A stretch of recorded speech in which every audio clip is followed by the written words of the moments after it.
आपके ख्याल में पाकिस्तान के अंदर कितने फीसद लोग आज इमरान खान को फॉलो करते होंगे? 15 से 18% 3 से 3.5 करोड़ अफराद।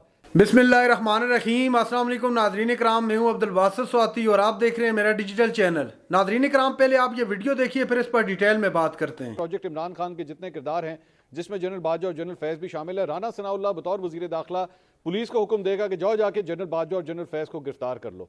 इतनी कमिटमेंट दे दें तो मेरे ख्याल में बात खत्म हो जाएगी।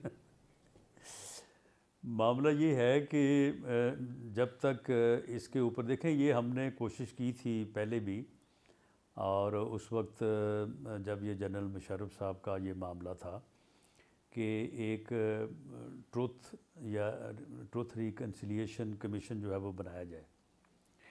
देखिए, मैं तो इस बात का हामी हूँ, बाकी कल जो पार्लियामेंट आती है वो फैसला करेगी।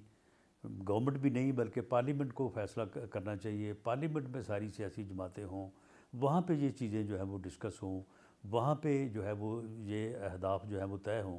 लेकिन आप हामी हैं इस चीज़ के? आप हामी हैं कि इन दोनों को गिरफ्तार किया जाना चाहिए? नहीं, मैं इस बात का हामी नहीं हूँ। मैं इस बात का हामी हूँ कि एक ट्रुथ रिकन्सिलिएशन कमीशन जो है वो बनाया जाए।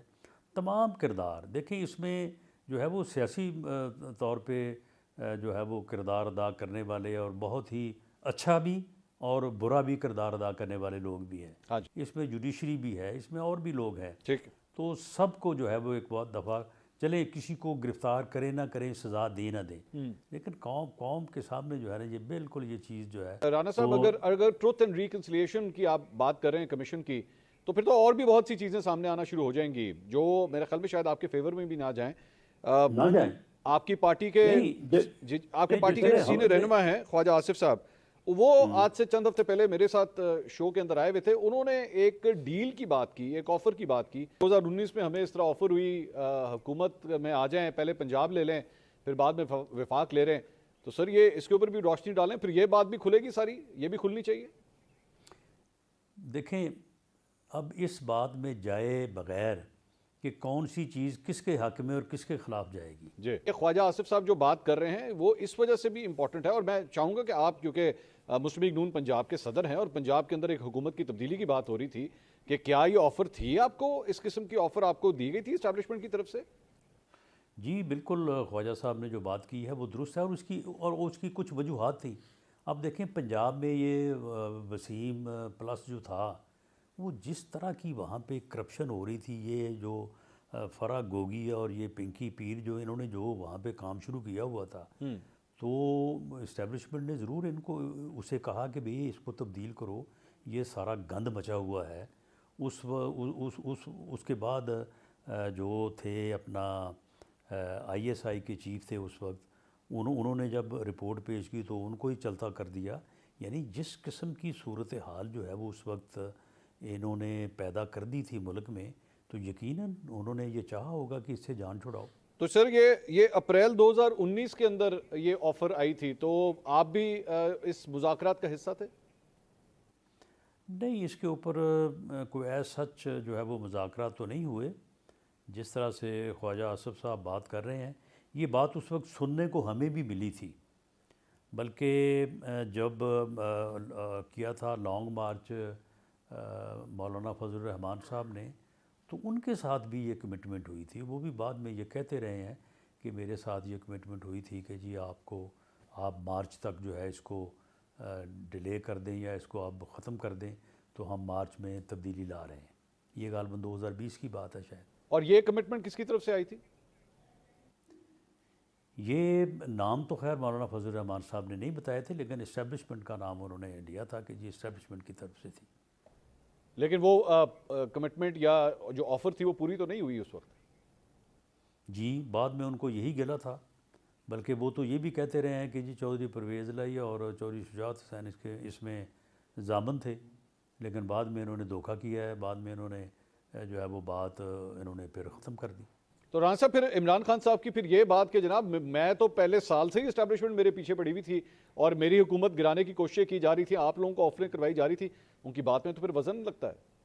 नहीं नहीं, उसकी बात में क्या वज़न होना। देखें, मेरा इमरान खान साहब की ज़ात से कोई मेरी अदावत नहीं है, कोई नफ़रत भी नहीं है, लेकिन उस बंदे के जो ख़यालात हैं उसकी बुनियाद के ऊपर मैं ये कहता रहा हूँ कि ये पाकिस्तान की सियासत में एक नासूर है।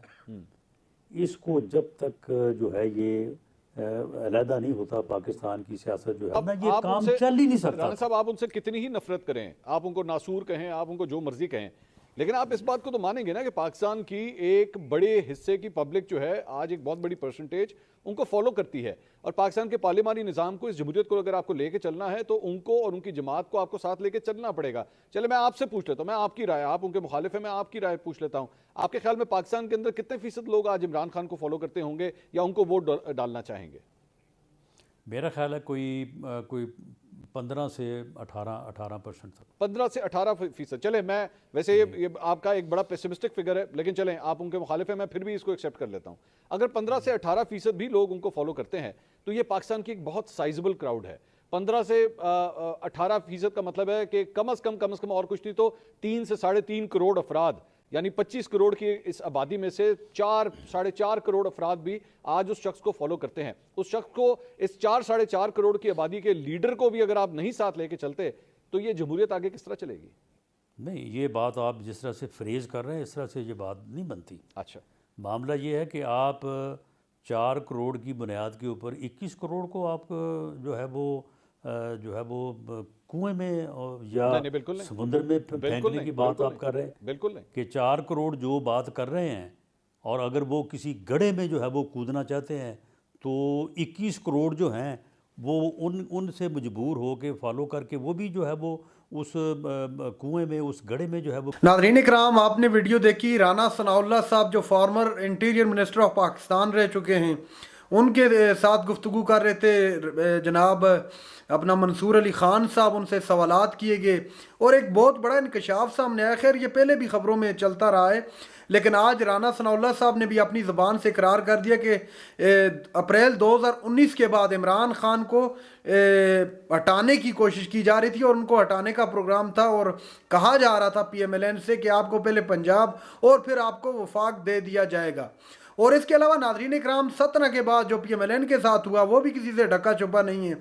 उस हवाले से राना सनाउल्लाह साहब ने कहा कि हम ट्रुथ रिकन्सिलेशन कमीशन बनाना चाहते हैं ताकि जितने भी मामलात हुए उस दौरान जो कुछ हुआ वो सबके सामने आ जाना चाहिए। जिस पर मंसूर अली ख़ान ने कहा कि क्या आप इनके ख़िलाफ़ कोई कार्रवाई करेंगे और आप नाम बताएं वो कौन लोग हैं, जिस पर राना सनाउल्लाह साहब ने खैर नाम तो नहीं बताए और कहा कि उसमें बहुत सारे लोग शामिल थे। एक तो जुडिशरी का कहा गया, साथ में इस्टेब्लिशमेंट के हवाले से भी बातचीत की गई कि उस वक्त फजल रहमान साहब ने यह कहा था कि हमें दी जा रही हुकूमत, और मार्च तक का कहा जा रहा था कि आपको दे दी जाएगी, लेकिन ऐसा नहीं हुआ। उससे भी अपनी बात से हट गए। नाज़रीन इकराम, मकबूलियत की अगर बात की जाए तो राना सनाउल्लाह साहब ने भी ये कहा कि 18 से 20% लोग, 18 से 25% तक कहा कि लोग इमरान खान को सपोर्ट करते हैं, जिस पर मंसूर अली ख़ान ने कहा कि ये तो पाकिस्तान की तकरीबन 3 से 4 करोड़ के करीब आबादी बनती है जो इमरान खान को जो है सपोर्ट करती है। तो उसको भी अगर देखा जाए तो भी इमरान खान को माइनस तो नहीं किया जा सकता। तो ये बहरहाल मकबूलियत उनकी सामने है, हर चीज़ को एक्सेप्ट करते हैं, सिर्फ एक्सेप्ट नहीं करते कि इमरान खान को सियासत में नहीं होना चाहिए। नाज़रीन इकराम, ये थी आज की हमारी वीडियो। चैनल पर जो नए, चैनल को सब्सक्राइब कर लेंगे। वीडियो तक के लिए अल्लाह हाफिज़।